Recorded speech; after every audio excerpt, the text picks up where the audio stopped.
Hi everyone, my name is Kendrick and welcome to Travel and Live Free. In this video, we're going to cover my country number 85 to visit every single country in the world, and that country is Malta.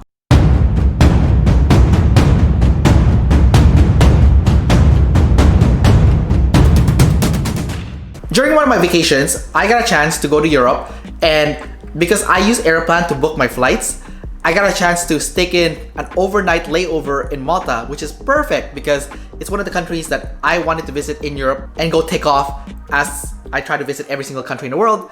And I got a chance to do that by putting that overnight layover in Malta. When I arrived, I took a bus going from the airport and I ended up staying in a city called Sliema, which is right beside Valletta. I paid about €4 for a round trip bus ride to go to Sliema, and once I got there, I walked all the way to my hostel, which is called the Two Pillows Boutique Hostel. It cost me about €23-30 for one night in that hostel, and I picked that hostel because it was near the ferry terminal going to Valletta. I paid about €430 to take the round trip ferry ride to Valletta, which is the capital city of Malta, and I did my own city walking tour when I got there. I would say that Malta is a very pretty country, and the buildings look very historic, looks very ancient, and it was pretty nice to just walk around, check it out, and I spent several hours walking around.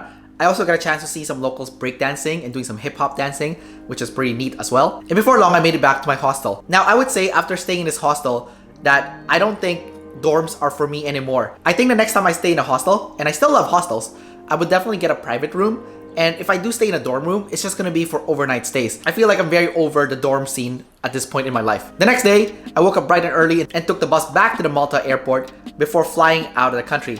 And overall, it was just a short stop, and I got to see the city center of Valletta. There's definitely some other nice places in Malta that is nice to see. I just didn't get a chance. I'm not sure if I would ever go back to Malta just because it's really out of the way. It's hard to get there, but I'm glad I got a chance to visit during that one overnight layover that I had. Anyways, that's about it for this video. Don't forget to like, subscribe, and leave your comments below. And don't forget to sign up to the Travel and Live Free newsletter, where you can get a 10-step cheat sheet on how to travel around the world. You'll also get the latest tips and strategies on how to save money on travel for Canadians, how to go on around the world adventure travel for Canadians, and how to use travel to get more freedom in your life as a Canadian. You can sign up for that newsletter in the description below. Until next time, I'll see you then.